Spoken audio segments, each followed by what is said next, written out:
What is up, everybody? It's Dr. Vibe here, host and producer of the award-winning Dr. Vibe show, the home of Epic Conversations. I'm the host of Epic Conversations, 2018 award winner in the innovation category given out by the Canadian Ethnic Media Association.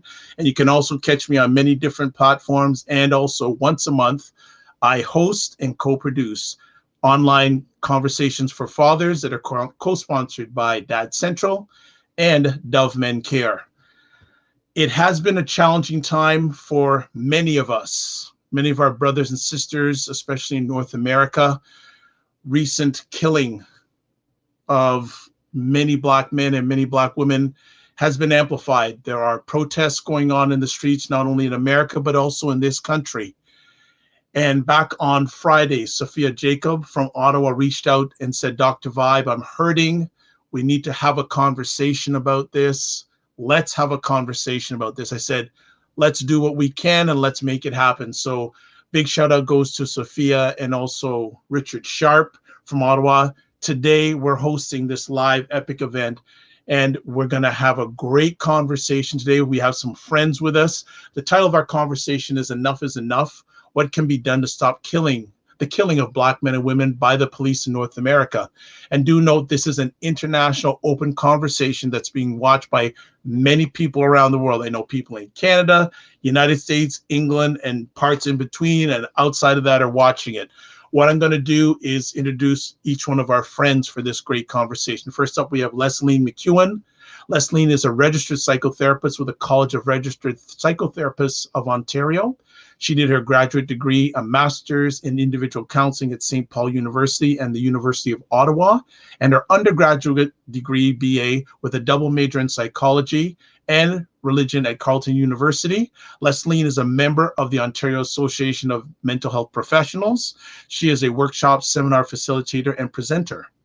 In addition, she's a certified anger management facilitator accepted by the Children's Aid Society and the courts. Lesline, thank you so much. How are you doing this afternoon?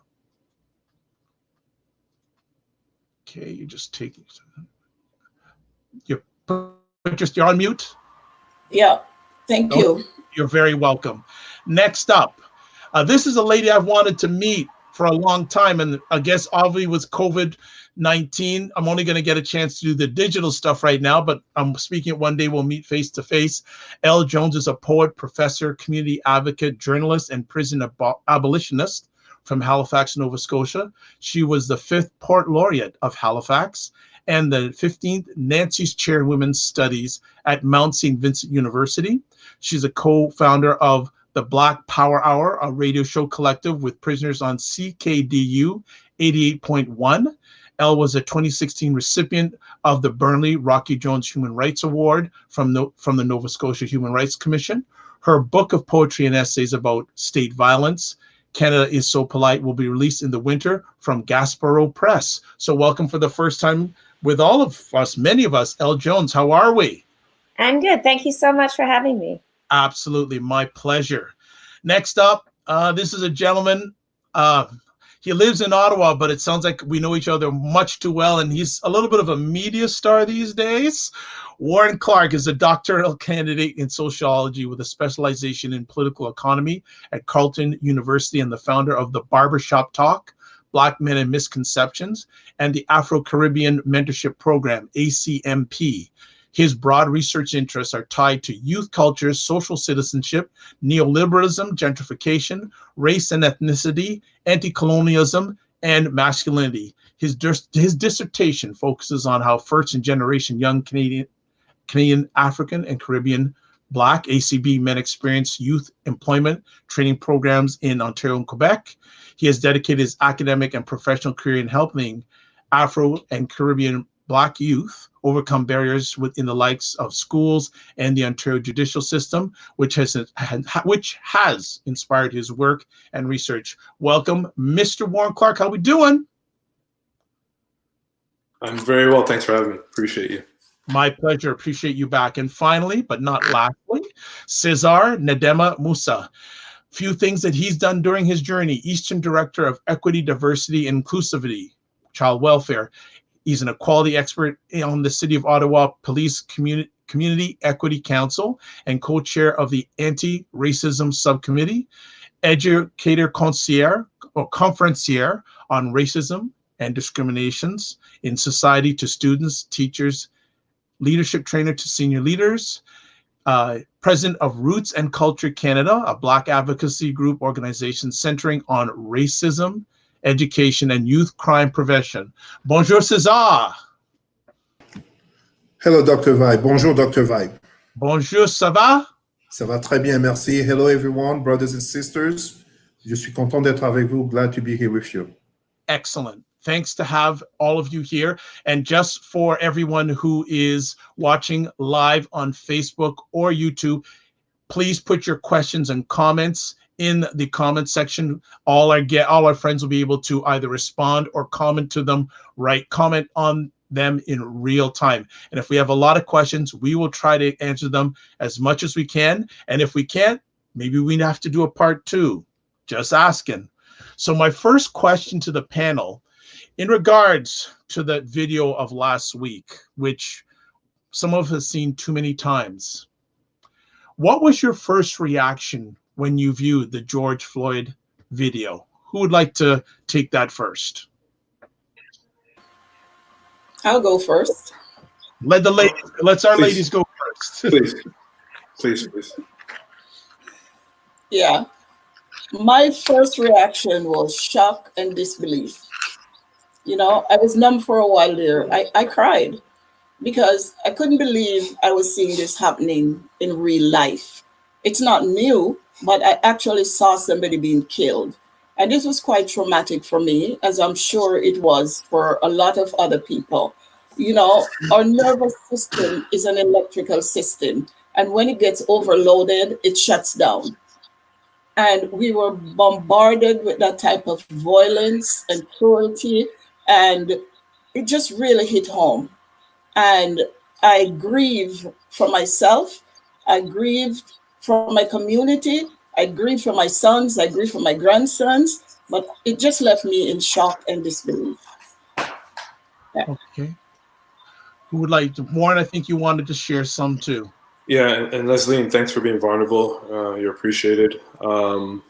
You know, I share the same sentiments. You know, when I first saw it, it was another reminder that, you know, as a Black male, that, you know, I don't mean anything in the gaze of whiteness. You know, what really hurt is that we saw it from beginning to end. You know, most times when you see these videos, they don't see, or I haven't seen, maybe I just haven't been on TV enough to see it, or I'm just not aware, but, you know, just to see it transpire from a living body to dying to dead, you know, it was heartbreaking for me. And then having a moment to reflect and say, well, dang, that could be me, right? And then having to now live with that, thereafter, even including today, right? So it's a memory that's not going to go away anytime soon, and it's a painful feeling, mentally, emotionally, just overall. Okay, César, can you do it? I'm sorry, I was wrong. I should have had you translate. So César, could you translate the question and also have a response? Alors, frères et sœurs, la question posée, qui est la première question, est tout simplement de savoir quelles ont été les réactions de chacun et chacune des panélistes par rapport à la vidéo du meurtre du frère George Floyd. Telle est la question à laquelle les panélistes répondent présentement et à laquelle vous êtes encouragés d'émettre vos commentaires dans la section écrite Live Comments. Okay. And did you want to answer the question? To answer the question, and je vais répondre également en français. But to answer the question, very unfortunately, I was not surprised. I am a Pan-Africanist, and my studies, notably in history, but regarding international relations, have shown to me very factually that violence knows no bound when it comes to Black bodies in terms of what has been inflicted to us since the Arab slave trade and notably the Western slave trade / triangular trade. However, we have to understand something here, and I'm going to take you on a tangent regarding police and Black bodies, which is the advent of cameras that were to better control the work of police. To me, it reminded me of the progress of technology and violence, such as, for example, firearms and the cannons. Technology, such as the camera, would also permit to better see the hurt, the killing, and the psychological trauma and intergenerational traumas that are being caused to Black people, Black men, Black women, Black children, and Black communities.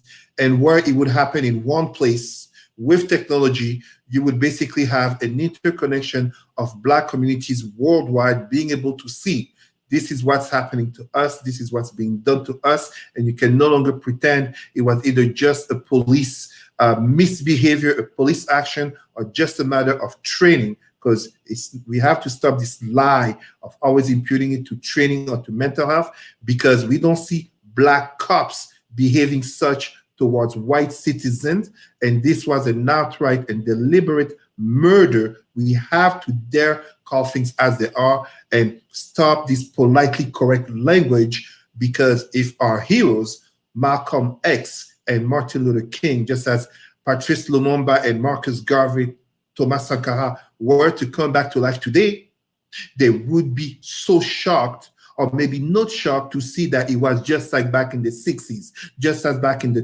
50s, just as back in the 1920s. So the problem is beyond even police and beyond even training. It's a matter of the very nature of what we talk in terms of white supremacy and the relations with Black bodies, Black people, but also a matter of identity and consciousness. So I was not surprised. Very unfortunately, like I understand how the words I'm saying may be a surprise to some, but no, I was not surprised, because remember, in the last 2 weeks, we saw our brother, Amo Arbery, being shot and killed by a white father and son. We saw also Brother Cooper being falsely accused by a white woman, and let's be honest about this, a Canadian white woman make a false allegation on 911, when we know so well regarding Emmett Till and so many other Black men who were falsely killed and falsely imprisoned due to false allegations. So what happened with this murderer cop, Derek Chauvin, towards our brother George Floyd was a very logical continuation of what has been going on for far too long. Si je peux dire ceci en français, à la surprise de tous, non, je n'étais absolument pas surpris, pour une raison très simple. En tant que panafricaniste, l'étude de l'histoire et des relations internationales, donc de rapports de force et de violence, montre un complet sens de désintérêt comme de valeur au corps noir depuis la traite arabo-musulmane dès le 7e siècle, et notamment la traite transatlantique des Européens chrétiens, des Blancs chrétiens envers les Noirs. Et donc, avec la venue de la technologie, que l'on regarde avec les armes à feu, telles comment la venue du canon a augmenté la violence dans les guerres, il faut aussi voir le fait que l'arrivée de la technologie, telle les caméras, a non seulement le but qui était de mieux encadrer le travail des policiers, a également permis en sorte que de mieux démontrer la violence policière envers les corps noirs, et ainsi nous unissons de par le monde au travers du fait que hommes noirs, comme femmes noires, comme enfants noirs, toutes les communautés noires peuvent se reconnaître dans l'acte meurtrier qui est arrivé, pour une raison simple. Quand on regarde les 2 dernières semaines, que l'on prenne notre frère jogger Amo Arbery, que l'on prenne l'exemple de notre frère Cooper, avec la fausse allégation de cette femme blanche canadienne pour 911, sachant combien d'hommes noirs ont été tués et lynchés ou emprisonnés sous une fausse allégation, mais également notre sœur Breonna Taylor, on peut bel et bien voir et prouver et démontrer cet acte était volontaire, cet acte était meurtrier, et donc le problème va au-delà de la notion de police, va au-delà de la notion de formation, mais c'est un problème par rapport à cette suprématie blanche, par rapport à ces notions de complexe de supériorité et de dévalorisation de la vie noire. Et donc, malheureusement, je suis désolé de le dire, quand on regarde objectivement, il n'y a pas de quoi être surpris, il n'y a aucune surprise là-dedans et c'est à partir de là, on doit oser agir en ce sens, car si nos héros, Martin Luther King, Malcolm X, Marcus Garvey comme Sankara et Lumumba revenaient à la vie, ils ne seraient pas surpris de voir ce genre de choses, mais peut-être seraient surpris qu'en 2020, on en parle encore. Okay, thank you so much for your thorough answer. We haven't forgot you, El. It's your time. Yes, I want to pick up on something César said about technology, because I think, sorry, I'm going to adjust my mic and my camera. I think that's really important to think about. I did not watch the video. And this is kind of the dilemma that happens, is when we got cameras, we thought that now that we can tape these things, surely we'll get justice. And if you go back to Rodney King, he's caught on camera thrashing under the batons of the police. And a white jury is able to see his twitching body as evidence of him resisting the police, right? They're yelling, stop resisting. And as they beat his body, white people are actually able to quit those police and actually see his beaten body as evidence of a violent body. So what that told us is, even when we have this on tape, white people are still going to see through a white supremacist lens. We saw that with Philando Castile when that murder was streamed live. And yet people will still say, well, we don't know what happened before. We don't know what we said. So we know that white people, what Desmond Cole calls white supremacist improv, will always come up with some reason why we deserved it or why the tape doesn't show it. So I bring this up to say that we have this dilemma with technology where, on the one hand, when we can capture this, these things that we said for years, when we were making rap songs about like F the police and getting congressional hearings, and people couldn't understand why Black people were saying that. And then we got it on video, and now it's up in front of the whole world. But the problem with that is it still doesn't lead to justice. And now we have a constant stream of these beaten, killed, bleeding, in pain, in agony Black bodies that comes to also have a psychological effect on us as Black people. So what does it mean to constantly watch Black death? So for me, I don't need to watch the video to understand that white supremacy kills Black bodies or to honor the Black lives of being killing. And I'm not critiquing other people who did. I just made the choice not to watch this. My feeling for me is that, you know, we need to bear witness to these lives, but also we really need to talk about how we're going to organize from that. So is the Black body just a spectacle? Is it just something laid out for the white gaze to look at, or for Black people to be traumatized by? Or do we need to see Black death in terms of this organizing structure? We think of someone like Fanon, who talked a lot about Blackness and social death, but also, of course, organized his community from that. So I always ask that question, what does it affect us when we always see Black bodies in this really degraded and painful way? And how do we organize from that? Thank you. Thank you, El. Just want to ask, Leslie, you had mentioned that you were surprised, and then César said he wasn't surprised. So, Lesline, why did this video surprise you?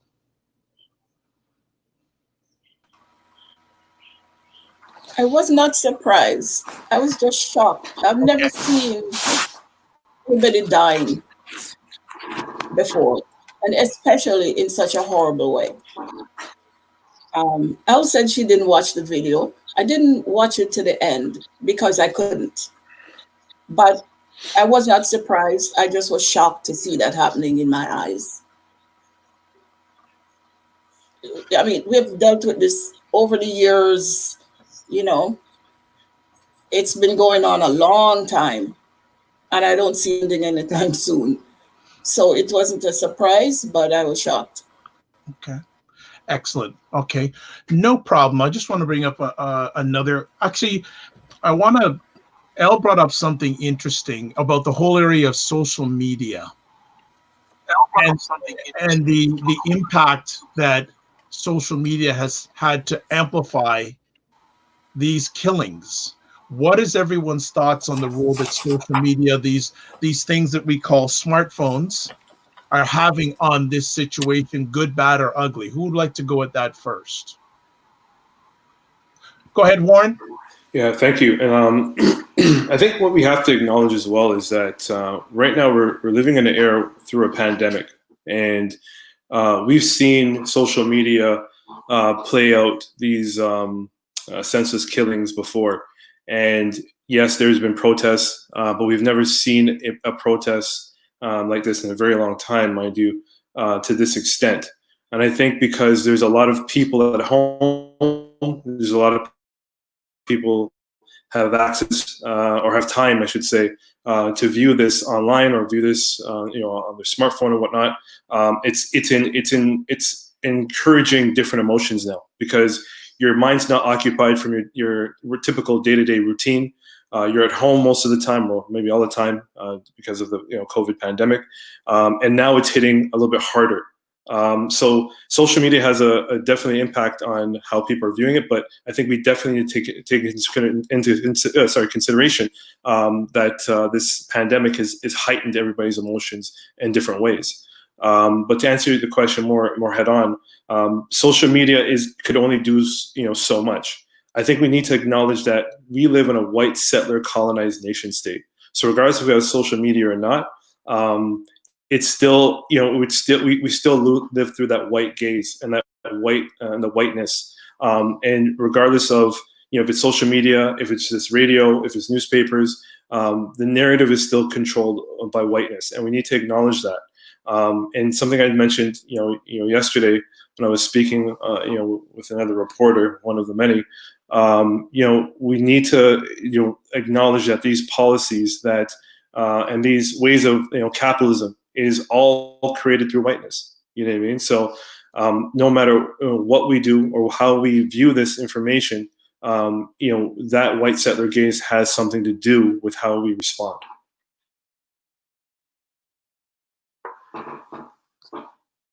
Who else would like to add in regards to the whole impact of killings of Black men and women in regards to the whole aspect of social media? Who'd like to jump in? I think the challenge that we have, so social media is a tool of communication, and we've been able to reach across the world and get these images very directly. And we can think back to, for example, Emmett Till's mother, who used a form of that kind of transmission when she left Emmett Till's coffin open and said, "I want the world to see what they did to my baby," right? So we know that this kind of visual impacts the sharing of these images, and also protest images, and the way that Black people have always used style and image and the physicality as a political tool. But I think we have to also be careful that we don't just stick to social media as organizing. And that's something we're seeing right now, where people are out on the streets. So one of the dangers of social media is this hashtag activism, right? That you write Black Lives Matter and they're like, yay, I did something. But the reality is that we have to organize every day. Martin Luther King, of course, calls riots the language of the unheard, and then goes on to make that point that it's about resources, it's about jobs. There's no coincidence that these uprisings are happening at the same time as people have lost their job during the pandemic. People, the government isn't sending you any money. They're not continuing your rent. So they have all this money to send the military out in the streets, to air gas people, to send out the National Guard. And they can't give a nurse a mask, and she's with a garbage bag taped over her face, It tells you what the priorities of these white supremacist capitalist governments are. And I think a lot of why people are in the streets is people are done with it, and realizing that to continue to beg these systems to see us as human, to beg them for justice, to make small adjustments to the status quo, we'll just get, more Black officers, or they just need more training, as somebody pointed out, the fallacy of training, or whatever it is, this is all intimately tied. Anti-Blackness and capitalism are tied, slavery and racism are tied, right? And we're always at the bottom of those social ladders. So yes, social media helps us share, it helps us get connected, it gives us this communication, but it can't just be our organization. Our organization has to take place at the grassroots, in our communities, every day when we're not in crisis. We can't just come out for 3 days and then be like, oh, look, we're taking care of this issue, because the police will always regroup. White supremacy works 24/7, so we have to work 24/7 too. I want to acknowledge something. Oh, sorry. Go ahead, Warren. Go ahead. Yeah. I want to acknowledge a comment made by, I hope you don't mind me saying your name, but your name is already on the live stream. So Jeremy, and mentioned something about the protests, and something I've been thinking about for the last couple of days. Right now, how the protests in the United States, and sorry if I'm jumping to another topic, but I think it's relevant to discuss this as well. Since I've been watching the protests in the United States, there's a framing of Black people being portrayed as thugs, violent. Donald Trump has tweeted these thugs and the guns will come out. I'm paraphrasing here, and it's very disheartening, and it further positions Black people in a very villainizing way, right? But I will say this, and I really want people listen to what I'm saying. Don't jump on me yet, people. But you know, I haven't heard any of the protesters who went on CNN or went on any of the news channels say, "Hey, you know what? We're breaking down these buildings in the name of destroying white supremacist capitalism." What I'm seeing is you have peaceful protesters. You have protesters protesting the right way, something that Dr. Martin Luther King had mentioned is a nonviolent approach. But you do have protesters out there that are looting, they're stealing, they're picking up the new Yeezys, they're picking up the new Jordans, and then saying that this is because F the police. We have to acknowledge that this protest is there's some are doing it the right way, and some people are not doing it the right way, and they're just demonstrating their emotions. And I understand, but we have to acknowledge that some of these protesters are doing it in a way to line for material gains. And if we don't acknowledge that, we're not critically engaging this conversation or this part of the conversation, which may make some of us uncomfortable, but that's a good thing. And I think when we are uncomfortable enough and open-minded enough, we can actually see eye to eye on many of these topics. But as it stands right now, generally, just to talk about what Jeremy mentioned, generally right now, these protests is looking like a bunch of thugs out there that are just trying to loot and trying to steal and trying to just break down capitalism. I think if it was mentioned that this protest is to break down white supremacy, which is attached to capitalism, then I'm not promoting violence, people. But I think I see rationale. However, right now we're seeing two sides of the coin that we have to acknowledge as well too, and it could lead to dangerous outcomes for many of us. Dr. Vibe, if I could. Go ahead, César.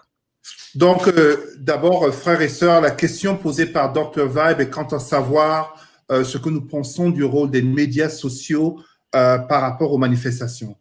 So first, to answer in English, I'm going to say this.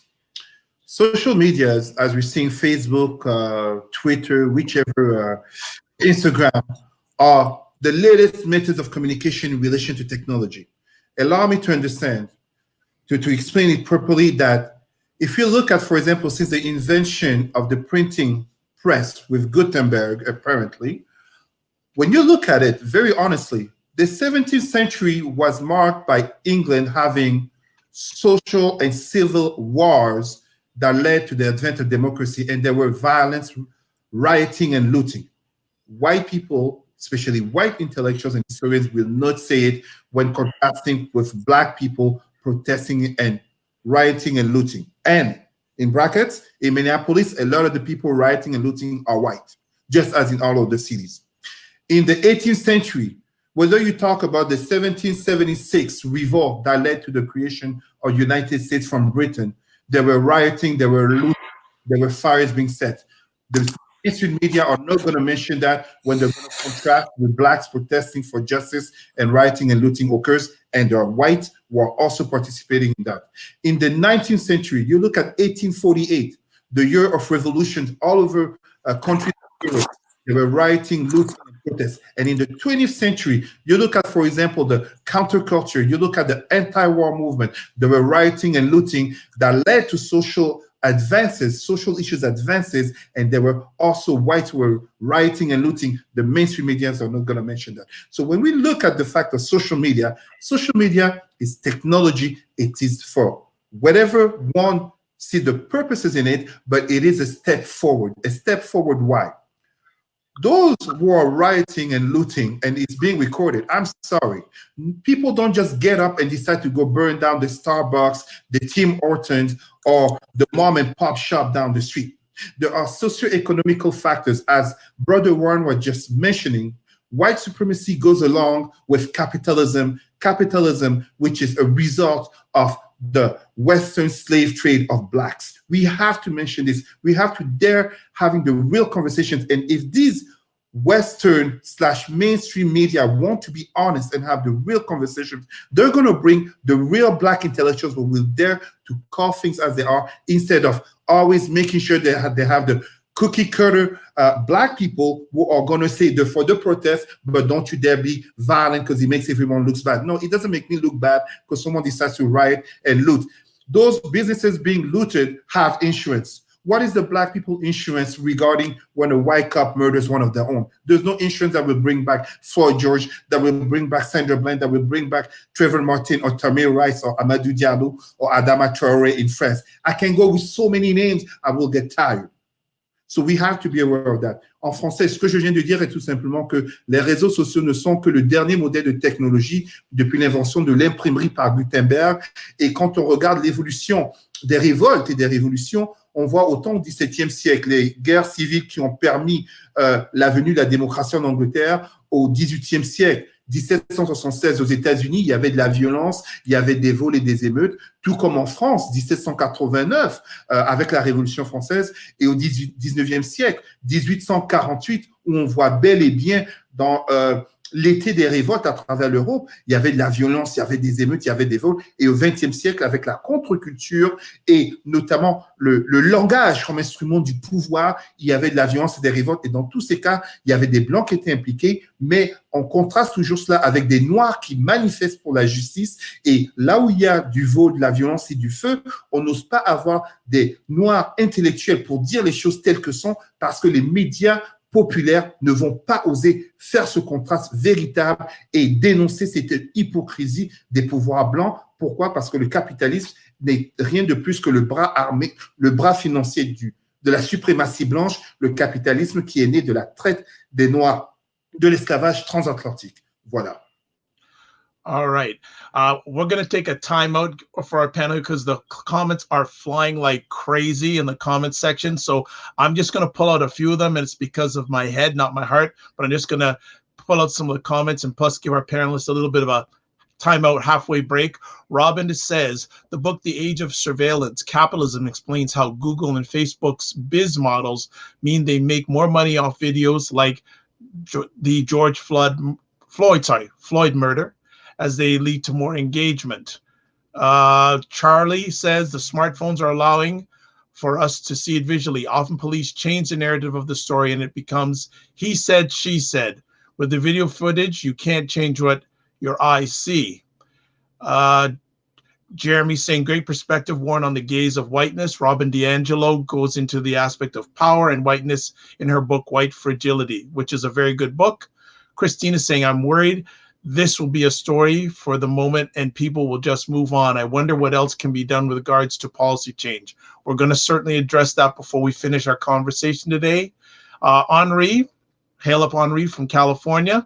Social media has just put centuries of oppression on display. It made us more reactionary instead of proactively organizing a plan to fight oppression. Let's go a little bit further.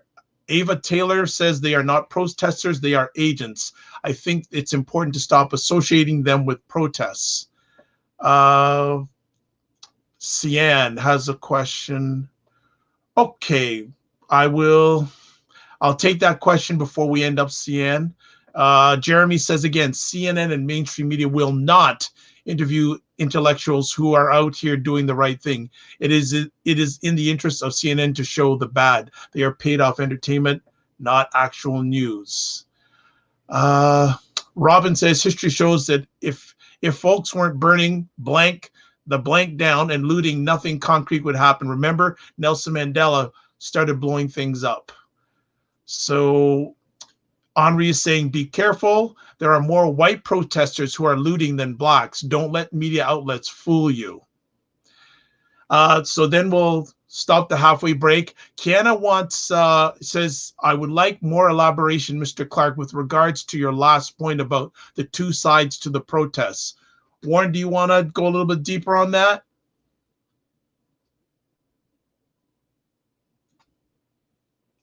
Are you with us, Warren? I'm on mute. I'm so sorry. That's okay. I'm sorry, folks. I'm sorry. So many interviews that you're allowed. Yeah, so I'm gonna repeat a few things I mentioned, and just to clarify things. And I'll start by saying again, we live in a white settler colonized nation state. That means everything that in our institutions, down to the way how we behave, we think, is through this whiteness, okay? Capitalism specifically, all right? If the protesters, I want to be very clear, okay? And yes, I agree with Robin in mentioning Mandela and his protest and burning the blank down, okay? However, if the protesters, or if the protest was positioned to tear down whiteness, which is infused with capital, or capital infused within whiteness, then 100% tear it down. I have no other thing but to say tear it down. But when we have, and I have another point I want to couple with this, but when we have some people, regardless of white, black, it doesn't matter the race right now. I'm not bringing in race just yet.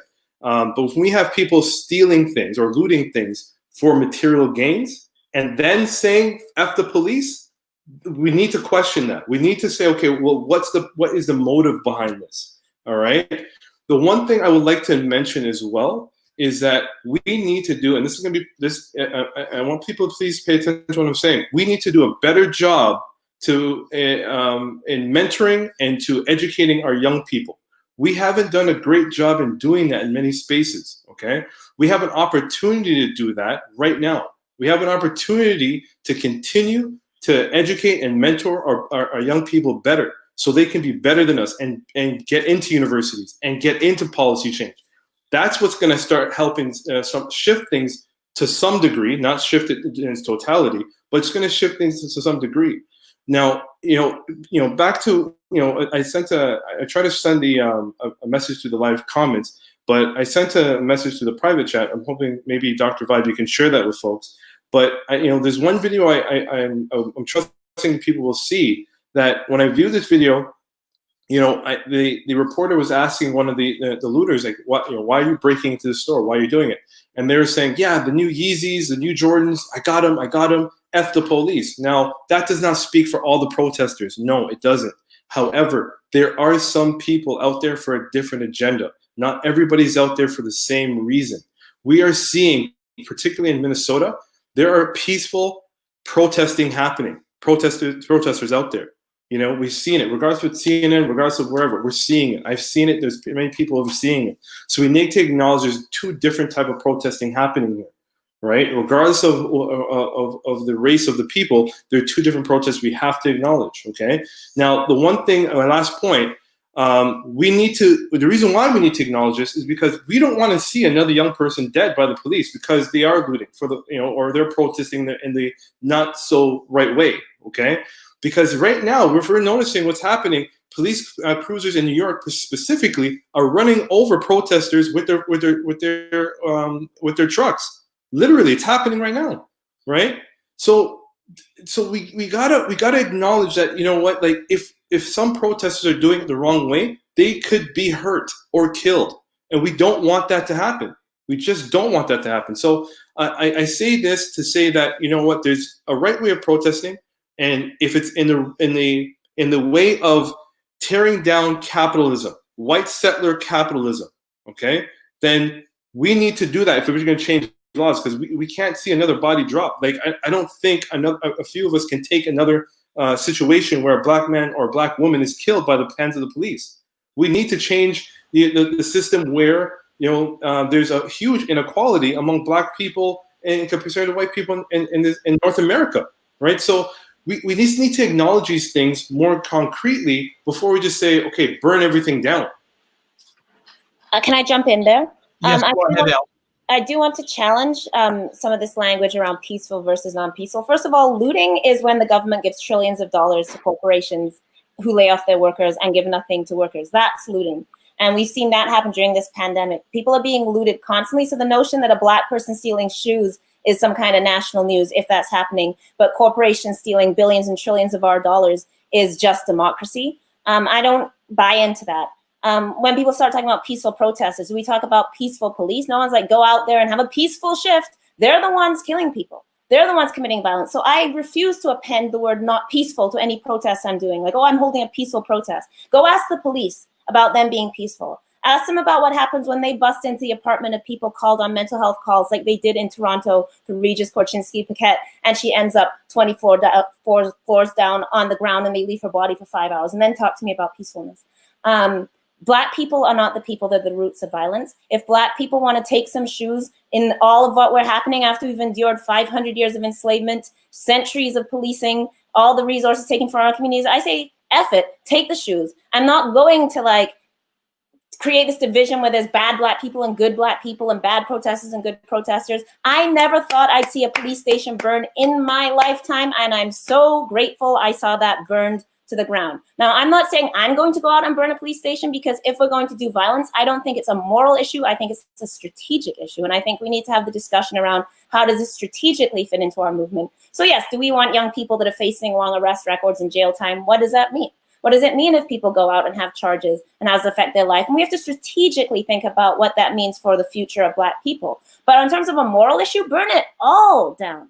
This is not our land. We have asked, we've begged, we've gone to meetings, we sit in closed door meetings, we ask people to respect our humanity, we talk about policy, let's do this, let's do that, and it never stops and it never changes. And as long as these people continue, whatever we're doing, it doesn't matter if we're looting, it doesn't matter if we're stealing, because we can be sitting in our apartment and they'll come in the same way. We can be sick and they'll come in the same way. We can be standing in a park and they'll come in the same way. We can be a lawyer, we can be like whatever we are. Every Black cop has a story about being harassed and stopped by other cops. Even the ones that are cops get racially profiled by their own so-called blue line brother cops. So the idea that people will spend all this time focusing on the behavior of Black people and no time talking about the daily violence done to us under white supremacy, the deportations, that they continue to make people check in with CBSA while there's a pandemic, because there's always time for that, right? There's always time to finance them, resource the police, but they can't give us anything. So of course people are hitting the streets. And yeah, my only thing is, if I'm telling people to hit the streets, I better be willing to take that myself,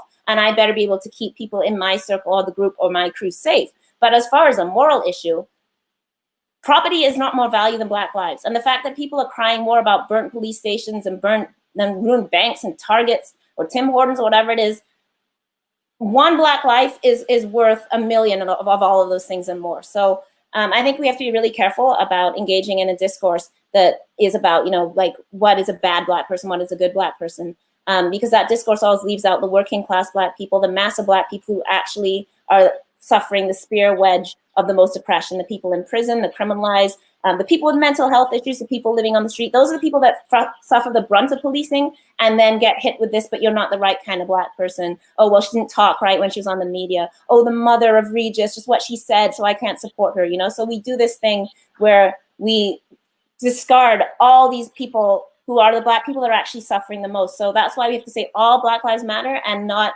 create these divisions. And when our brothers and sisters are out in the streets for us, if we're not in those streets, I think we have a duty to support them and speak up for them as well. I agree, and I appreciate everything you're saying, Elle, and I don't want to make this confrontational between you and I. And I want to qualify with something, right? And I think it's important that I'm going to take my time a little slower, say it. I'm not saying that we should not loot. I am not saying we shouldn't burn the mother effer down. What I'm saying is that we need to be very cautious of how we do it, because we do not want to see another Black body on the ground dead.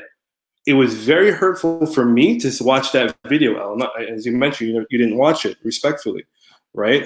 What I'm saying is that we're seeing police now driving over Black people, driving over them. We like, there's no, like, how do we now justify to say, okay, now we're now at a point to say we're going to just outright kill get ourselves killed, or more of us killed, for stealing a pair of shoes? I don't, it doesn't register to me. I don't get it. I think, again, if these protests are to bring down white supremacy, then again, burn it all down. I agree with you, Elle. When I saw the police station burning down, 100%, I was like, man, I wish I lit the match. But the point is, we don't want to see any other Black people die.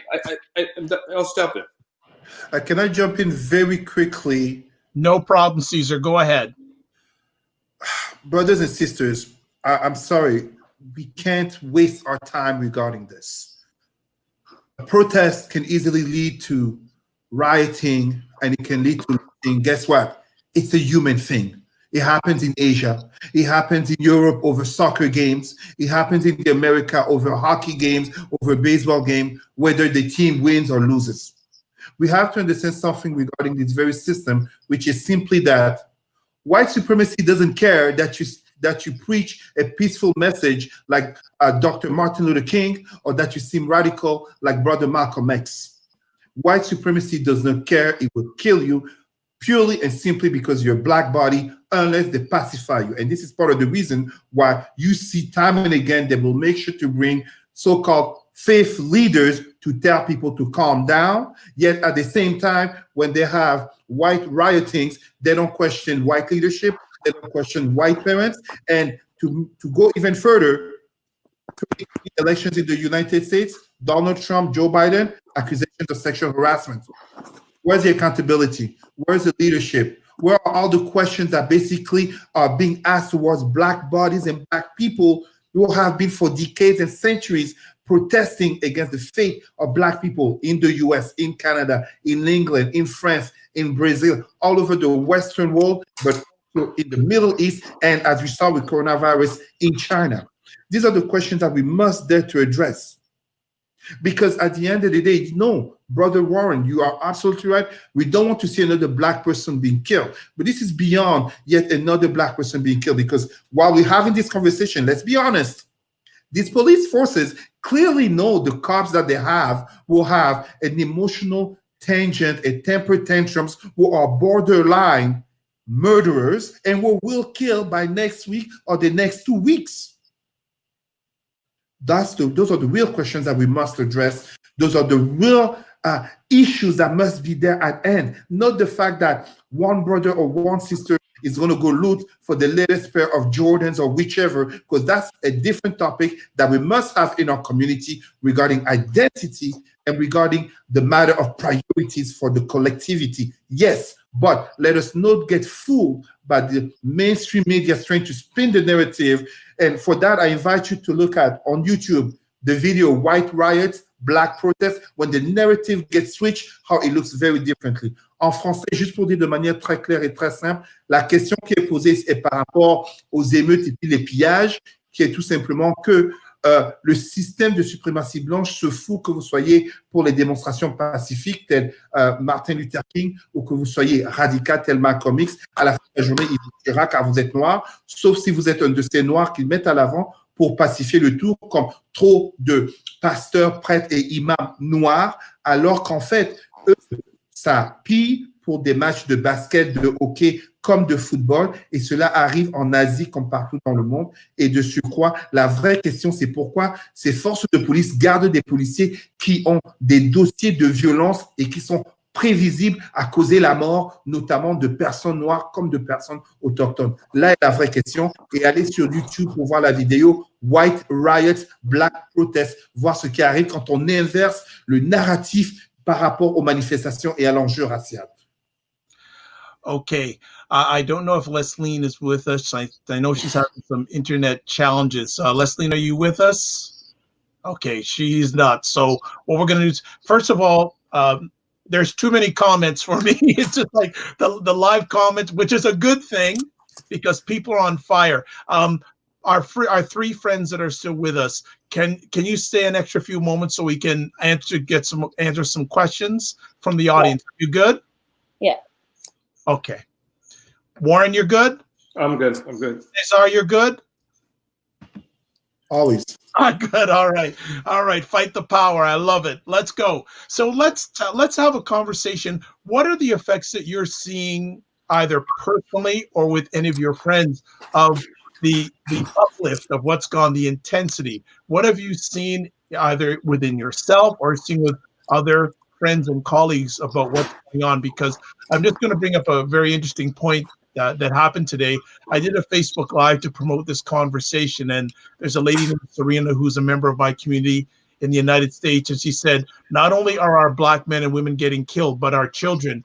I had to just explain to my son what's happening, and it's so hard. My son asked me, quote, how do you know who's bad mommy before they hurt you?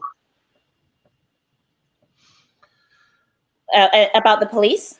Well, not only the police, but what are you seeing the effects on many Blacks emotionally, psychologically? I was going to ask Lesline because she is a psychotherapist, but I know you're not trained in that discipline, any of you, but what are you seeing out there in your community about the sociological, emotional effects of what's going on?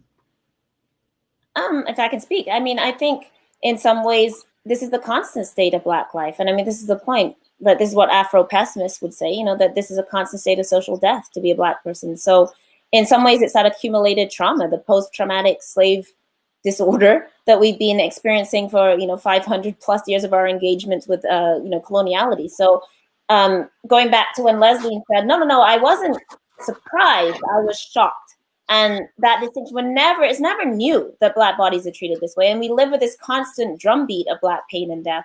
And that's part of Black psychology. So at this time, I mean, there's a few questions there. So one is talking to children, and particularly talking to children around police. In my experience of talking to young people, I think a lot of people try to shield young people and don't want to tell these realities to young people. But in fact, then you're not giving them the tools to equip them to move through the world.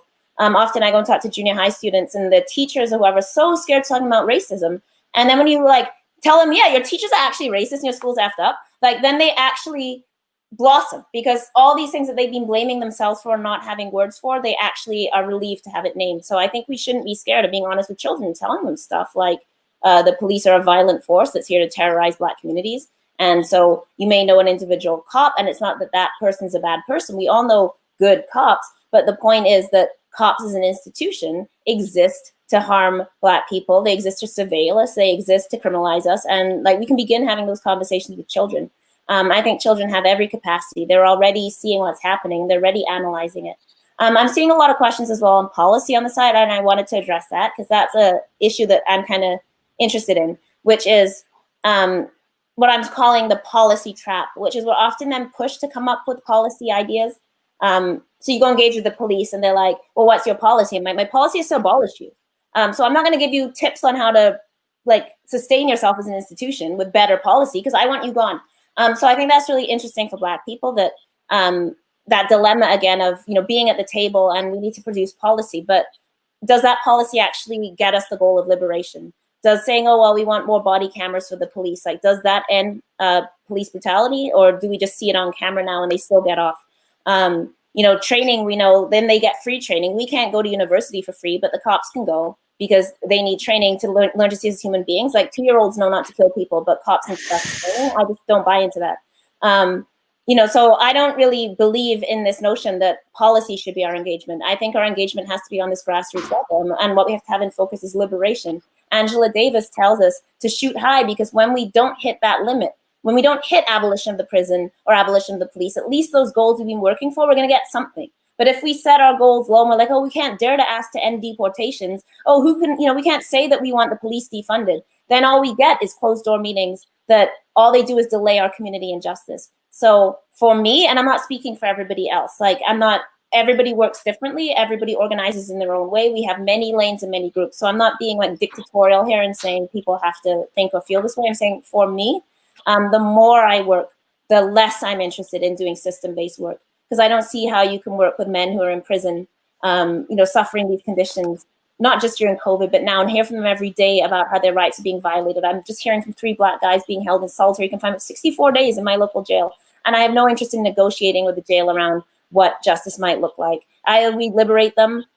We do everything we can, and we understand that the jail is always a violent condition. I don't need more Black wardens and more Black guards. I need my Black brothers to be liberated from that space. And I'm going to fight everything I can to push that, however that is. So this is why I think what's happening in the streets is so important. It burst out in Ferguson. It will burst out again. It has burst out before, because this is a 500-year struggle. And yes, we will be temporarily repressed. We all know the police are going to come in. The curfew is going to come in. What's happening now will be squashed because they have that power.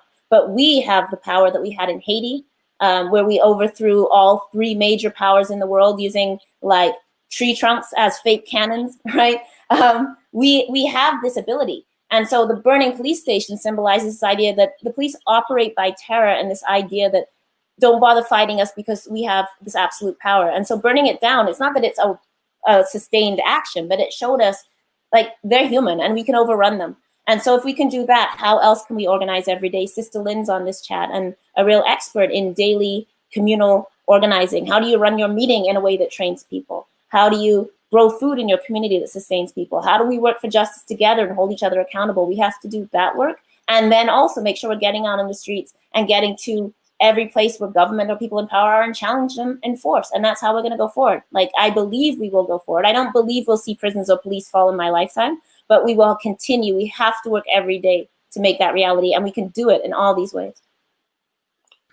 Fantastic. Gentlemen, do you want to add on what sort of effects are you experiencing either personally or with people that you know in your communities? A lot of people in Ottawa, particularly right now, who I've reached out to or reach out to me, are very emotional in terms of they're sad, angry, frustrated, and many of these people who, speaking to them on many occasions and showed, their strength, and I still think they're strong, because if you can be vulnerable, that still shows us part of this, how strong you are. It's really a tough time in being Black right now for many of them. And I say that to then say this, it's a feeling that they've given me where they don't see the light at the end of the tunnel of feeling better. They don't have any faith in the police system in Ottawa, many of them. They don't see any faith in a lot of the politicians, a lot of the white leaders. So it's a tough time that I don't think we're going to recover anytime soon for many folks. And we need to acknowledge that in terms of how can we start healing these people, our people, and how can we start giving them the supports they need. So it's been really tough conversations with many people. César? Brother Vibe, how can I truly answer you? If we are to be honest, we need to paint a story in which this is happening. The murder of Brother Floyd George is happening in the same world in which it's always easy to look down to the state and say Donald Trump, for example, speaking of Black people as thugs, but at the same time talking of African and Caribbean countries as shithole countries, traumatizing. But this is also the same society in which we have right here in Canada a prime minister by the name of Justin Trudeau, who does blackface last summer, recognizes racist, apologize, and right away he's forgiven by too many of the Black community. That's too easy. This is also the same society where we basically have France-Afrique, the neo-colonization of African French countries, which is ongoing by France, but it's also where you have in Brazil, the largest Black community outside of Africa, where you have someone like Bolsonaro killing Blacks and, being proud of it. So Black people have not started being traumatized because of today Floyd George, as yesterday Trayvon Martin, Rodney King, Emmett Smith, Central Park 5. Listen, this is 400 years of ongoing traumatizing in the Western world, but as well since the 7th century, 1400 years of Arab Muslim slave trade and ongoing racism. So we have to take a chance, as you were asking regarding notably children, we have to educate our children to the truth of what it is to be Black. We must dare to not just be Black of skin, but be Black of mind. Allow me to remind you all, Jewish children are taught from a young age about the reality of being Jewish regarding anti-Semitism and regarding the Holocaust, so that they form better, stronger, united communities that are notably centered on the matter of identity and knowing that, as back in the 70s, we were calling each other brother and sisters, how is it that we are here, notably with entertainment and toxicity, calling each other, excuse my language, niggers, bitches, and sluts? We must boycott those who keep pouring toxicity in our Black families, in our Black relations, in basically the fact that our children, as I see when I go to schools, to conferences on racism, our Black children have inferiority complex issues that become even worse when they see that the very society that tells them if you work hard you can succeed, but then they see white cops getting away with killing Black bodies, they see white politicians getting away with insulting Black people, they see time and time and time and again the reminder that Black lives does not matter. En français, très brièvement, la question étant de savoir comment est-ce que l'on voit autour de nous, dans nos communautés, le ressenti par rapport à toute cette situation. J'ai développé le fait que c'est la même société dans laquelle Donald Trump traite mal les Noirs, appelle les pays africains de shithole countries.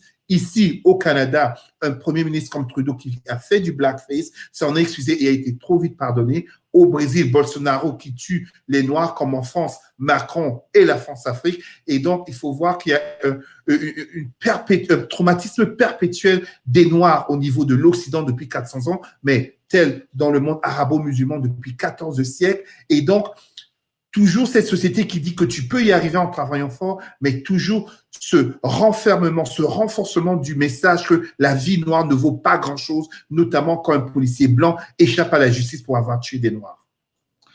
All right, thanks very much. So we've reached the top of the hour, and our friends have been kind enough to give us some extra time. And I'm going to ask our panelists if you can pull stuff out from the chat section, which is on fire right now. I'm going to pull out some things. So first, I have a question here from the audience.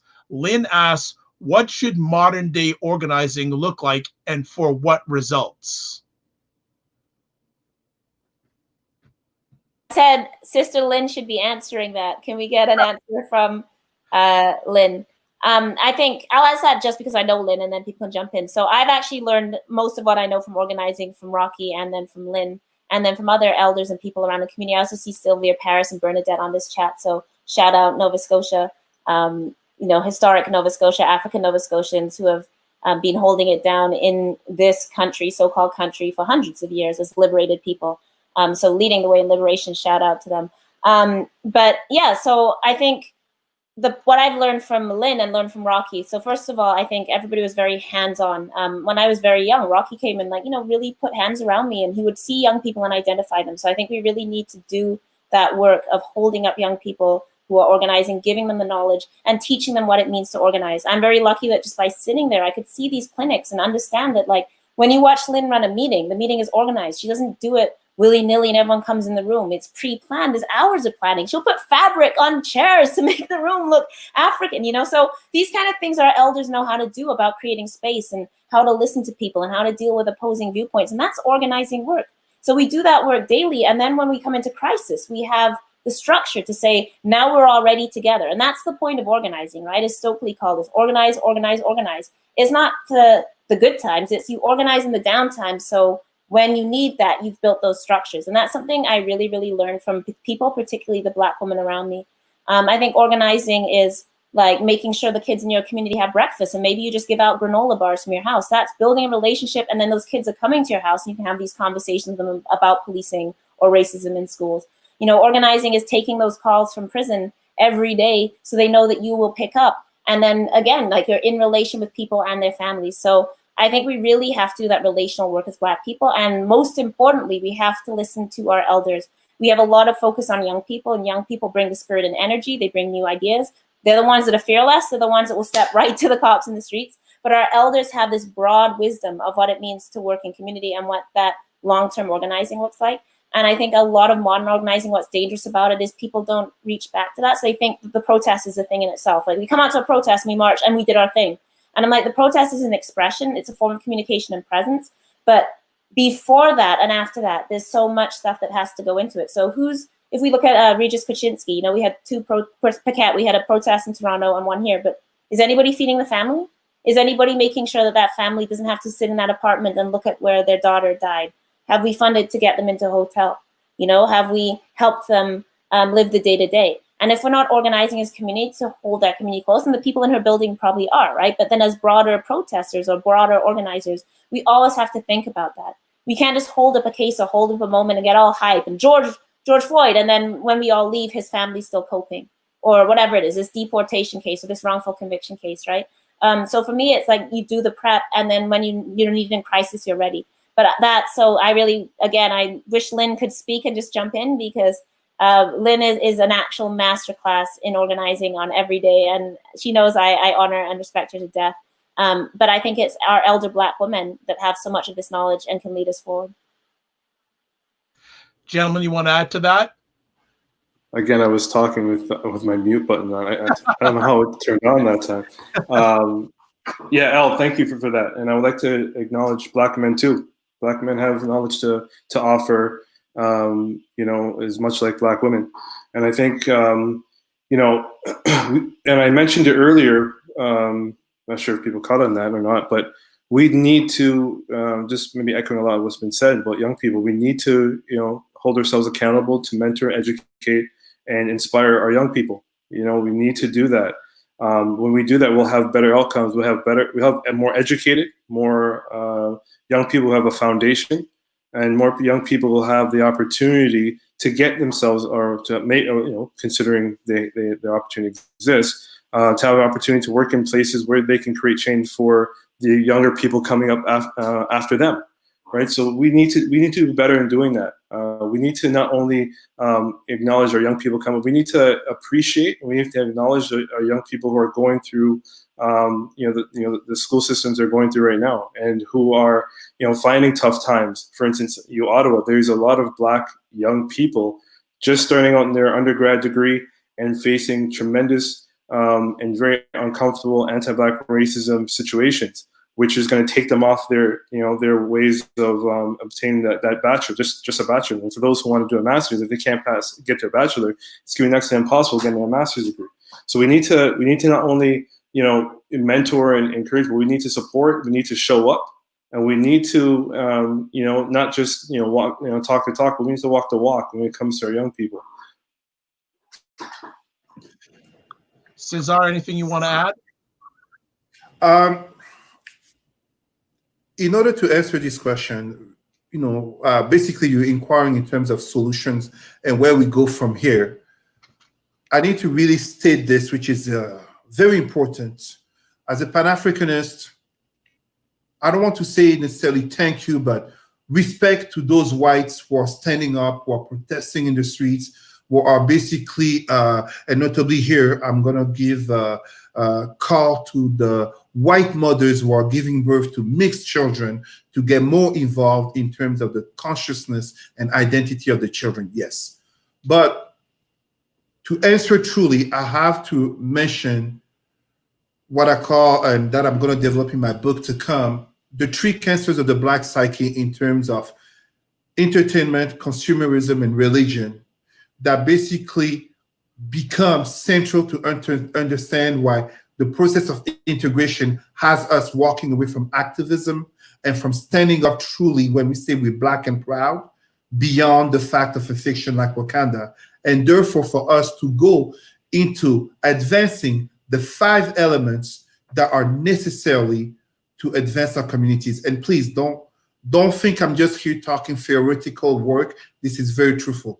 Addressing the schooling of our children. Brother Warren Clarke was saying it notably. The schooling of our children from a young age regarding their identity and the potential in terms of coming together for the community. We have schools, banks that we must address regarding our own money, such as the notion of buying Black and supporting Black-owned businesses and entrepreneurs such as our sister Sophia Jacob. We also must address many other elements. And by many other elements, I'm talking as well hospitals where, you know, healthcare and racism is very strong, of course, but also our food sources. Our food sources, when we see our brothers and sisters in the US becoming victims of disproportionately of COVID-19. So where I see all of this coming in terms of these, all of these elements being combined together is the fact of we must dare to recognize that in terms of the solutions to come, we can't be there waiting for a government. We can't be there waiting for, more white people to stand up against racism. It has to come from us, from our organizations, and daring to come together instead of dividing ourselves into white Arab religions of Christianity and Islam. We're dividing ourselves into politics of liberal and conservatives, which really make no difference towards us when they come in power, and other differences, but coming together, Black men and Black women, beyond any ethnicity, ideological, whatever differences, and from there, daring to stand up to impose our respect, because this is what it's really about when we see the behavior of these murderous cops who don't go murder Jewish people, no Chinese people. It's very important that we dare to speak truly to what is actually going on and that we do know, but too many of us are afraid to speak truthfully. Très brièvement en français, par rapport à la question qui est posée en termes de solutions et comment voir les solutions, j'ai mentionné le fait de ce que je considère les 3 cancers du psyché noir, qui sont le divertissement, le consumérisme et la religion, nous menant dans un processus d'intégration qui nous éloigne d'un activisme réel de nos héros tels Martin Luther King et Malcolm X. Et en ce sens, nous devons nous focuser à développer des institutions centrées sur l'individu noir au travers de nos écoles pour l'éducation de nos jeunes, nos banques par rapport à notre entrepreneuriat et notre force financière, telle de nous soutenir les uns les autres, mais également au niveau des hôpitaux, également au niveau de notre force productrice en matière d'alimentation de nourriture pour centrer le tout sur une identité noire et réelle et concrète qui nous permette d'imposer le respect et non de mendier un soutien de blancs alliés, mais également d'éviter d'attendre que des gouvernements démontrent une pitié ou une empathie par rapport à nous qui ne sont pas des solutions. La solution aux enjeux des Noirs viendra des Noirs et par notre conscience collective, our collective consciousness. Okay, in lieu of time and too many comments, we're gonna start doing some rapid fire stuff. And Al, you mentioned Lynn Jones. She says in the comments here, document. Create. Yeah, she's also shouting out her own archive, the Yes. Lynn Jones archive that she kept since she was 8 years old. Just all the articles on Black people, and is archived at St. Mary's University. So any person can do this. Like, just save like those wedding announcements and leaflets and stuff, because they tell our history, right? And we know that our history has been erased. So I think what Lynn's archive shows is you don't have to be an archivist or a trained librarian or an academic to do this kind of work in community, like archival work and saving our records, or be a community historian. So in lieu of time, what I'm going to do is folks, I won't be able to get all the questions out, but what I'm going to do is get as many in as I can. I'm going to ask one person from the panel to respond instead of all of them. So first question I'm going to give is going to go to Warren. Warren, sure. This question is from Sarah from Ottawa. She asked, how do we defund white supremacy to at least hinder its financial ability to oppress? Well, one thing we have to do is we have to support black businesses. We got to support ourselves. When I hear that question, the first thing that comes to mind is Black Wall Street. You know what I mean? And that was, if people, Black Wall Street was years ago. It was burned down by white supremacy or white supremacists in 1902. Don't quote me on the year. I may be a little off. Needless to say, that's an example of creating our own capital system which supports blacks, and we need to get back to that some way, somehow. I don't have all the answers for that today, and I know it's going to be a short response because we're running out of time. But it's really important that we support not only our business, we support our initiatives. We try to give ourselves a chance to step up on this ladder of success, so that we can defund white supremacy or begin to, because a lot of it, what we do is we put our monies into the hands of whites for their products or services. So we need to start engaging in ourselves and trusting in the value of our own products and services, which would be would start. There's one thing I actually wanted to mention as well, and there was a question that was I think it was sorry, really quickly. Not Jax. Oh, I'm so sorry, Jeremy. The one thing I want to acknowledge too is the labor power of black folks doing this work. There is a tremendous stress on many of us to do above and beyond in comparison to white bodies or white people. White people, they'll work 8 hours a day and get the job done. On our side, we have to work 12, 24 hours, some of us, just to get the job done and support our communities. So it's really important to acknowledge our labor power and knowing that there's a huge strain on many of us that are doing above and beyond, and we need to support each other. And we need to, And one ways of doing that is to pay it forward to our young and giving them the tools so they can be successful.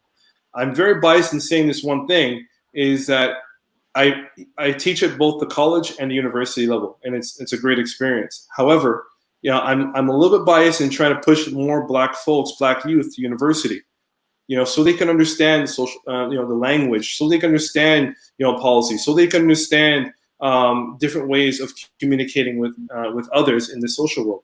So it's really important that we not only acknowledge where we're at, acknowledge how much strain we're putting on ourselves, because that is going to impact our mental health, and we need to acknowledge it as well. But also we have to multiply more of us to be educated and have a strong foundation to do the necessary work for success for all of us. Fantastic. So our next conversation piece goes to Elle.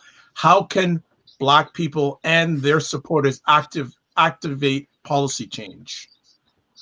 So there's this thing, I think it's Howard Zinn that says this, and he says it doesn't matter who's sitting in the government, it's who's sitting in at the lunch table. The lunch counter, right? And the point he's making there is that these things come from bottom up. I think one of maybe the things that we get too invested in as Black people is we really believe in this power of Black faces in high places, that all we need is a Black president or a Black prime minister, and then things will come along with that. But we actually know that's not true. And no shade on the actual people, but we've had to fight deportations when we had a Black immigration minister. So we know that just having people in power, they don't have the power to change the whole system. But that change comes from below. So an example I'll give that's concrete is COVID-19. Obviously, as a prison abolitionist, someone who doesn't believe in prison and wants to liberate people, when that pandemic started and we were like, we need to get people out, all of a sudden, because it was a health crisis and affected people that just weren't in the jail, provincially, we got 50% of our population out. That was something we were told could never happen. Oh my gosh, people can't serve sentences in the community. And then when it was a crisis, all of a sudden, this thing we were told couldn't happen, happened. So now our job is to keep pushing from that and say, you don't need to return people to jail. We can do this in our communities. So we know that when the pressure's on and when there's crisis, we can find the will. Politicians respond to being shamed. If we all stood up and said, this just isn't happening, it wouldn't happen. If people in North Crescent surrounded the police station and just didn't let the cars in, eventually something would happen. It's just we have to be in a position to sustain that, to be relentless, to be fearless. And of course, there's so many other things going on. We have families, we have mortgages to pay, people have jobs. It's a lot to put our bodies on the line. It's a lot to ask from Black people. But change comes from the bottom up. So if we want policy change, I don't think it's accomplished by closing the doors and a select few sitting in a meeting with like this politician, and then the rest of the community never hears about it. I think it's accomplished by, those of us who are blessed and privileged in education need to go and share that education with people that maybe can't go to school. But that doesn't mean they can't read. I've done reading circles with guys in prison who are reading Fanon and reading Angela Davis and reading all kinds of texts and talking about it, or sharing it with each other if other people can't read. So we can share knowledge with people outside of universities and classrooms and make sure it gets to people, and we're training them, because our greatest Black minds for 500 years have been dedicated to the cause of teaching us how to fight colonialism, right? We can get there together and make sure we're organizing working class people, setting up tenancy boards of people that are being evicted and making sure we show up and don't let it happen. In Winnipeg, Indigenous people are like literally showing up at hospitals and preventing social workers from taking babies from moms and saying, you're not doing this. We can do that as Black people. You're not taking another child from our community. It's not happening. And we will set something up.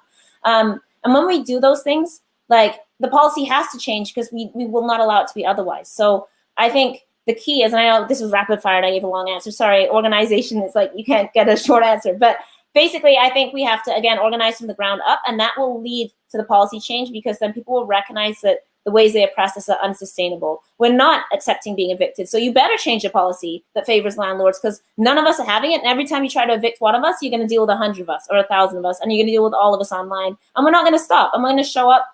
Robin is on this chat. You know what they're doing in Ottawa with the school trustees, and they're just not accepting that this racist trustee is going to still be a trustee. So they're like, you guys can't speak to the meeting. And they're like, oh, really? And they're fighting it, right? And if you don't give up, and if you will fight 24/7, and if you will stand your ground, in my experience, that is where change happens. But we just have to be willing, and we have to stop saying, oh, we can't do these things, and we need the numbers. So we just have to stop accepting it. Bottom line, we have to understand that we are not being victimized because of our behavior. Whatever we do, police aren't going to, it's not like if I act nice, police will stop being mean, right? Like Black people have to stop believing that we are causing the things that are happening to us, that we are criminalized because we are somehow bad.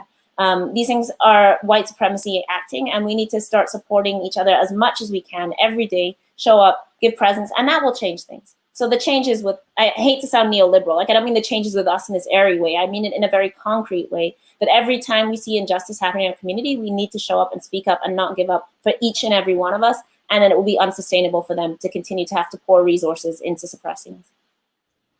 Okay, César, your question. How do we ensure that we continue the protests that honor our horror at the deaths of our sisters and brothers, and yet not lose sight of dismantling the systems and structures that are the frame/foundation that allow injustices to thrive?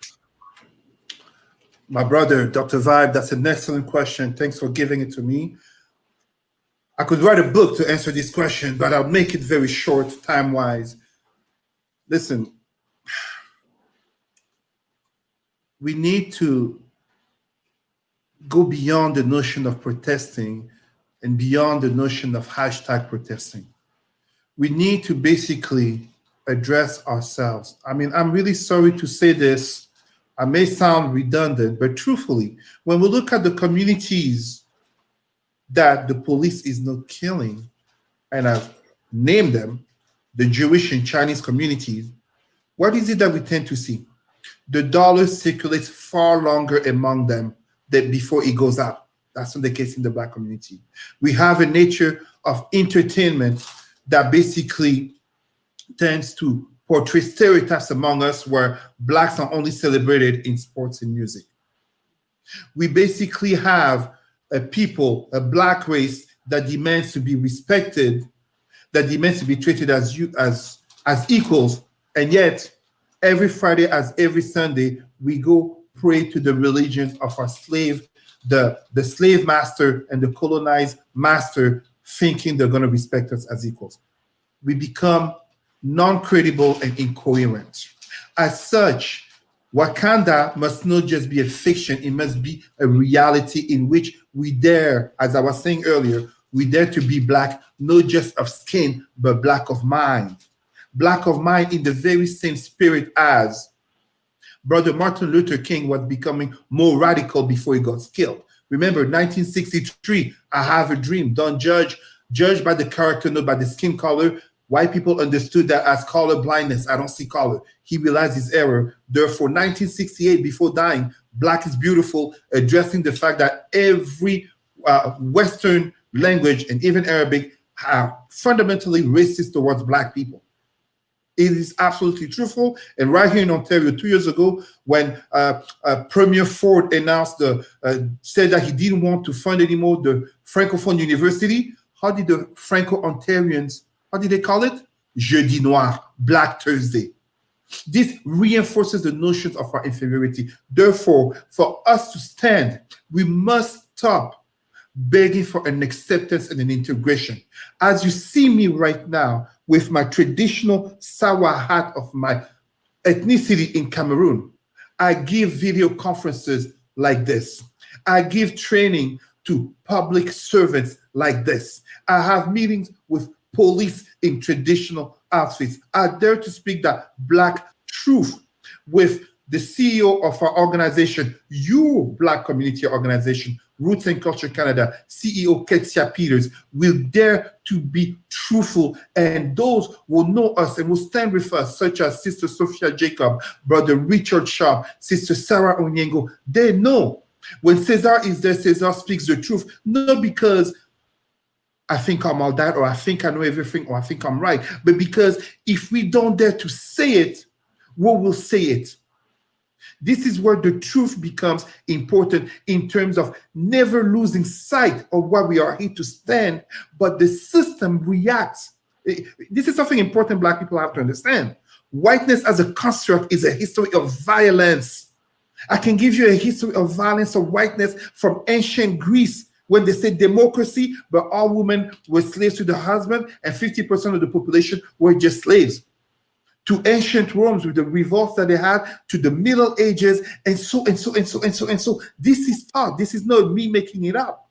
Whiteness is a social construct rooted in violence and power relations. And as such, in order to be able to reply properly to it, you have to know who you are and to stand true to your identity instead of begging for acceptance, begging to be at a table where you basically will eat the scrums on all four on the floor. So this is where we have to recenter on ourselves. This is why I'm a Pan-Africanist. This is why I speak not with a passion as some type of militant, but because our people, our children must know this truth. Before we had this meeting, I had the honor of speaking to a very intelligent young teenager, Black 12-year-old girl, to whom I said, the Nike Air Force One that you wish to have, take that money, put it in the bank, and with your parent invested in stock, in technology, it will be far more fruitful than to enrich Nike.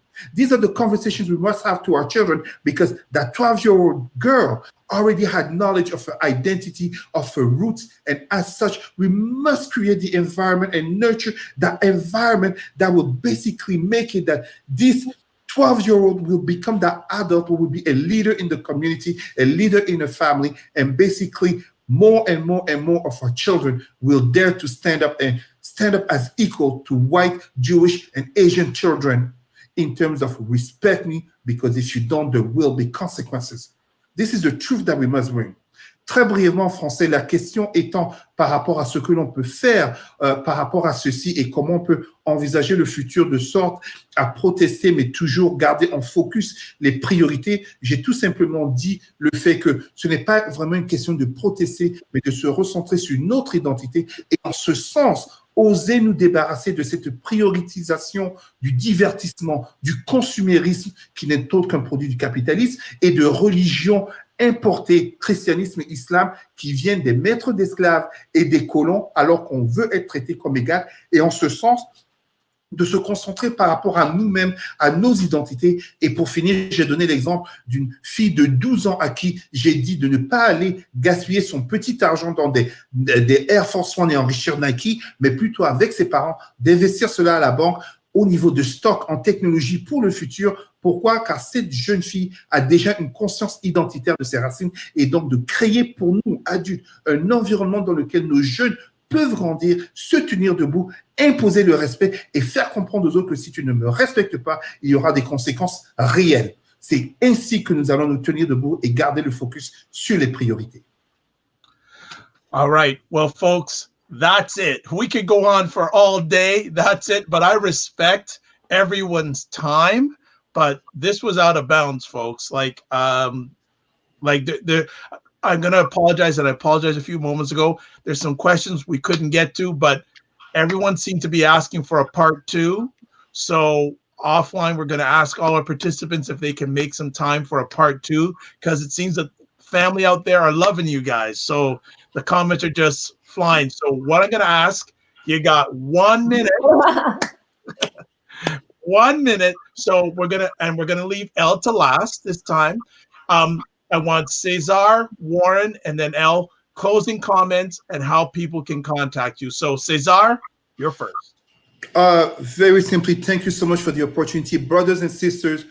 The honoring of brother George Floyd, just as Armo Abori, Breonna Taylor, Sandra Bland, Abdirahman Abdi, Adama Traore, so many names you can name. The honoring of them is true Pan-Africanism. This here is seen the same on the four corners of the world. So the differences that we create are empty, are valueless. Let us come together. Let us work together. Let us support one another. It's not about the leader in terms of who has the biggest head or who. No, it's about us coming together, respecting our Black women, respecting young brothers and sisters, addressing mental health in the Black community, stopping the misogyny and the homophobia in the Black community, and notably centering on our children and ending the toxicity of the nigger culture, bitch, hoes, and stuff. We have to end that for our seriousness, just as we have to throw away Jesus, Muhammad, and all that foreign bullshit. Seriously, that's what it is. We have to say it as it is. Très brièvement, en commentaire de fermeture, c'est tout simplement de revenir par rapport à nous-mêmes et d'oser être noir au-delà de la peau, mais dans les esprits, et en ce sens, de nous centrer sur le fait qu'on doit construire des communautés fortes. On doit investir dans nos hommes noirs, nos femmes noires, les respecter, adresser la santé mentale dans les communautés noires, tout comme également mettre fin à l'homophobie dans les communautés noires, car aux quatre coins du monde, on est noir d'abord et avant tout, et donc se débarrasser des éléments toxiques tels une culture de s'appeler nègre ou négro et d'insulter nos femmes, et au même sens, se débarrasser des Jésus et des Allah, ce genre de choses qui font en fait qu'on n'est jamais vu et respecté comme des égaux. Dans notre identité et notre force, c'est là où est la force du panafricanisme. Merci, César. Next up, Warren Clarke. You're on mute, Warren. Just trying to appreciate and respect people when they talk. So I'm not on. Okay, let me get to my point here because you know what I mean. So thank you, everyone. I really appreciate Dr. Vibe. Really appreciate you putting this together. Richard Sharp and other organizers. Sorry if I'm not mentioning your name, but I trust this panel inspired many, if not all of you who watched, and I trust that you will take this information. If it's new information, please share it. If you already know this information, please share that with people that could benefit from it. It's really important that we continue to empower ourselves, we continue to educate ourselves. It's important that we continue to love ourselves. And not only just saying it, but showing it. Okay, doesn't mean go and kiss somebody in the mouth. No. What I mean, showing appreciation and showing that you care for the well-being of the person who looks like you or has the same color as you, regardless of whatever intersection they come from, queer, straight, cisgender, it doesn't matter. It doesn't matter, at this point. We need to take care of ourselves, we need to love ourselves, and we need to educate ourselves. So again, from the bottom of my heart, thank you very much. I'm humbled for being on this panel, and we'll see if there's a part two. There will be. How can people get in touch with you, Warren? If you're yes. If you need to get in touch with me, you can email me at Warren G. Clarke, like Warren G. Regulators. All right. So Warren G. Clarke, Clarke with an E, at gmail.com. Or you can visit my website, warrenclarke.ca. I will not give you my phone number, so that's not going to happen. Because that finds it out anyways. Or you can visit my Facebook page, Warren Clarke. I think I'm easy to find spot on Facebook. So thank you very much. Appreciate it. César, we did not get contact information from you. If you're willing to share it quickly. Honestly, the easiest way, thank you very much. My Facebook, César Rimi Emery Ndema-Moussa. The name is very simple, César Rimi. You will find me. Many people will find me. I'm basically 1 or 2 click friends away. All right, fantastic. Elle, round it out for us. So to close off, first of all, thank you, Dr. Vibe. What you're doing here is organizing as well. This is political, right? To create space for Black people that is controlled by Black people. So thank you so much for that work that helped us to organize. And everyone in the chat, I didn't shout out everybody. I was shouting out the Nova Scotians, but I see other people. So thank you so much, all. There's a whole nother level of conversation going on in the chat. So that's great to see as well. So thank you. The last thing I guess I'll close with is I think our challenge as Black people, we don't all have to like each other. And we're not all going to like each other. White people don't like each other and they disagree all the time. That's called political parties. So sometimes as Black people are like, oh, we have to unify. And we think that means we have to like or get along with everybody. We don't have to. But when it's time, we have to be able to organize and work together. And I think that's our biggest challenge is principled disagreement. Some of us are on the left, some of us are more centrist, some of us, we don't share a lot of political beliefs. I don't know anybody that I share 100% of beliefs with. So we have to be able to disagree and debate. And we had some arguments here. Not everyone agrees on everything, but at the end of the day, we know that our interest as a people lies in us being able to work together. So that doesn't mean giving away our principles. It means that every day we have integrity. But when it's time to come together, we can disagree, we can, speak up, we can argue with each other, we can scream at each other if we have to, but then we have to be able to march forward together. So it's a challenge I work on in my own life. There's a lot of people, I get mad at things all the time, but I think, we can't be scared of disagreement. We can't be scared of fighting, like those kind of things in our community. We don't all have to be on the same page, but all we have to do is move forward together and know that my life as a Black person is dependent on everybody else's life as a Black person, and not one of us is free until we all are free. And where can people get in touch with you? I have a Facebook, but I'm over the friends limit. But if you catch it on the day where white people have defriended me, El Jones on Facebook, Halifax Network. You can email me at el.jones, my name, So el.jones@msvu.ca, like Mount St. Vincent University.ca. That's probably it. I'm not on Twitter. You can find me through either St. Mary's University or Mount St. Vincent University if you need my email. And yeah, otherwise hit somebody up who knows me and they'll give you my contact. I didn't know that anybody could hit the maximum friend list. Wow, so that's the first. I didn't know that could happen, but you know, it's thanks. not that good. They need to expand it. Okay. That's good. Well, folks, we will produce a replay of this conversation on the Dr. Vibe Show website, and I'll list all the contact information that everyone has shared here. Folks, that's it for part one, but you are demanding a part two, so we're going to make that happen. I'd just like to close out with a few things. First of all, I'd like to thank everyone who watched or listened to this live on the replay. Much appreciated, not taken for granted. I'd like to thank our friends on the panel. I'd like to thank César. I'd like to thank Warren. I'd like to thank Elle and Lesline. Her internet connection, it wasn't the greatest, but we'll get her for the next conversation. I'd like to also thank some other people who made this conversation happen. Sophia Jacob was the lady who brought this idea to me, so thank you very much. Richard Sharp, who helped me coordinate this with Sophia, the UNDPAD Push Coalition, the Black Ottawa Business Network, BIA Media, who produced this great, crazy, wonderful conversation. So I'd like to end out with these things. Live your life as a dream. If you can dream it, you can make it. Sometimes you have to get small to get stronger. Block assumptions and aim bigger, aim better, aim higher, aim wider. I'd like to thank everyone who watched this, and keep a watch. The way you heard about this conversation, you will hear about part two. God bless, peace be well, and my heritage, we like to say, walk good, but also walk safe. Good night, everybody. Good night.